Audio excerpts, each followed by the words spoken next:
జై శ్రీరామ్, అందరికీ నమస్కారం. వెల్కమ్ టు న్యూస్ అఖండ. నేను మీ కస్తూరి శ్రీధర్. ఇజ్రాయెల్కి సంబంధించిన ఇంకొక ఇంట్రెస్టింగ్ న్యూస్ తీసుకొని వచ్చిన. నేను ఇంకో మాట చెప్తున్నా, ఇజ్రాయెల్ న్యూస్ అంటే అబ్బా మన వాళ్ళకి భలే ఇదిగా ఉండాలి. ఇజ్రాయెల్ న్యూస్ పెడితే భలే వస్తున్నాయి వ్యూస్ కూడా. అట్టని చెప్పి నేను ఏదంటే చెప్పలే, ఉన్నది ఉన్నట్టే చెప్తా. అది మాత్రం పక్క, దాంట్లో ఏం డౌట్లే.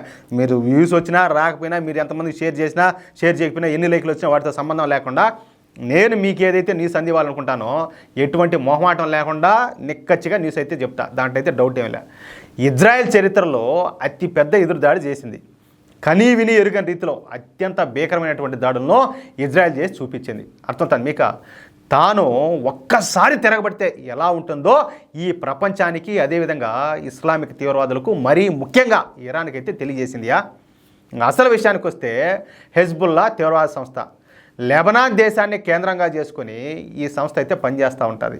ఇక హెజ్బుల్లా తీవ్రవాద సంస్థకు కర్త, కర్మ, క్రియ అన్నీ కూడా ఇరాన్ దేశమే. ఈ ఇరాన్ దేశమే హెజ్బుల్లా తీవ్రవాద సంస్థను పెంచి పోషిస్తూ ఉంటుంది. వీళ్లకు ట్రైనింగు, అదేవిధంగా మిలిటరీ శిక్షణ, ఆయుధాలు, నిధులు మొత్తం అందించేది ఈ ఇరాన్ దేశమే. ఇరాన్ మొత్తంగా 3 తీవ్రవాద సంస్థలను పెంచి పోషిస్తూ ఉంటుంది. చూడండి ఒకసారి. ఎవరైనా కూడా కంపెనీలు పెట్టి వాళ్ళకు ఉండే జనాలకందరికీ, వాళ్ళ దేశ ప్రజలందరికీ, వాళ్ళకందరికీ ప్రత్యక్షంగానో పరోక్షంగానో వాళ్ళందరికీ ఉపాధి కల్పించేదంతా చేస్తారు. కానీ ఇరాన్ దేశం ఏంటంటే ఈ పాకిస్తాన్ వాళ్ళు చేసినట్టు, అదే పాకిస్తాన్ వాళ్ళు చేసినట్టు వీళ్ళు కూడా ఈ తీవ్రవాద సంస్థలు పెంచి పోషిస్తున్నారు. ఆ 3 సంస్థలు ఏ అంటే వీళ్ళు పెంచి పోషిస్తుంది హెజ్బుల్లా తీవ్రవాద సంస్థ, హమాస్ తీవ్రవాద సంస్థ, అదేవిధంగా హైతీ తీవ్రవాద సంస్థ. హెజ్బుల్లా తీవ్రవాద సంస్థ లెబనాన్ నుంచి పనిచేస్తూ ఉంటే, హమాస్ తీవ్రవాద సంస్థ గాజా నుండి, అంటే పాలస్తీనా నుంచి పనిచేస్తుంది. అదేవిధంగా ఈ హైతీ తీవ్రవాద సంస్థ వచ్చేసి యమన్ దేశం నుంచి తమ కార్యకలాపాలు అయితే సాగిస్తూ ఉన్నాయి. ఈ 3 దేశాలు కూడా. ఈ 3 తీవ్రవాదుల సంస్థల లక్ష్యం ఒకటే, అదే ఇజ్రాయెల్. సరే, ఇప్పటికే హమాస్ ఇజ్రాయెల్ యుద్ధంలో హమాస్ అయితే దాదాపుగా అంతా కూడా తుడుచుకొని పెట్టుకొని పోయింది. ఇక హమాస్ ఇప్పుడిప్పుడే కోలుకునే పరిస్థితి అయితే ఎట్టి పరిస్థితిలో కూడా లేదు. ఇక హెజ్బుల్లా తీవ్రవాద సంస్థ వచ్చింది ఇప్పుడు. అసలు తమకు అవసరం లేని యుద్ధంలోకి ఇప్పుడు ఈ హెజ్బుల్లా తీవ్రవాద సంస్థ వచ్చి చేరింది. అయితే ఇజ్రాయెల్ ఎన్నిసార్లు దాడులు చేస్తూ ఉన్నప్పటికీ కూడా ఈ హెజ్బుల్లా తీవ్రవాదులు పుట్టుకొస్తానే ఉన్నారు.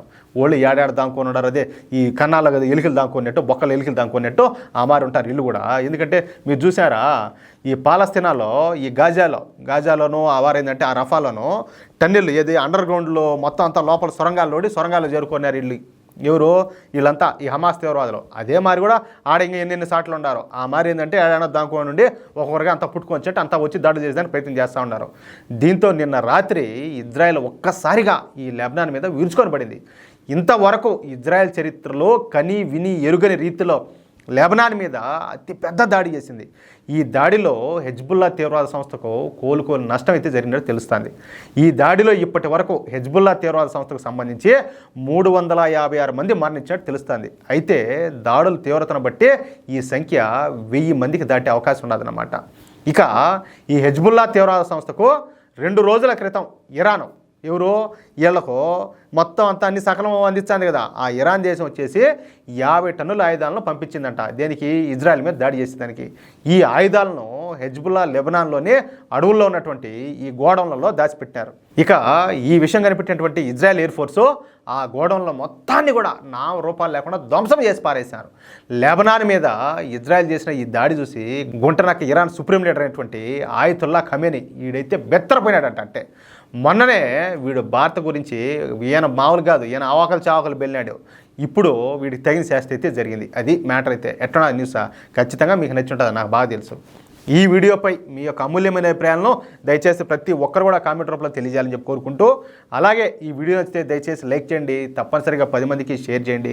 మీరు ఎంతమందికి ఈ న్యూస్ని షేర్ చేస్తూ ఉంటే మీరు జాతీయవాదులను అంత సపోర్ట్ చేసినట్టు దయచేసి అర్థం చేసుకోండి. అదేవిధంగా ప్రతి ఒక్కరు కూడా మన దేశాన్ని, ధర్మాన్ని గౌరవించేవాళ్ళు, అభిమానించేవాళ్ళు ప్రతి ఒక్కరు కూడా మన ఛానల్ సబ్స్క్రైబ్ చేసుకుంటారని చెప్పేసి మేము ఆశిస్తూ ఉన్నాము. మిమ్మల్ని అందరినీ సవినయంగా వేడుకుంటా ఉన్నాము. ప్లీజ్ సపోర్ట్ చేయండి. జై శ్రీరామ్.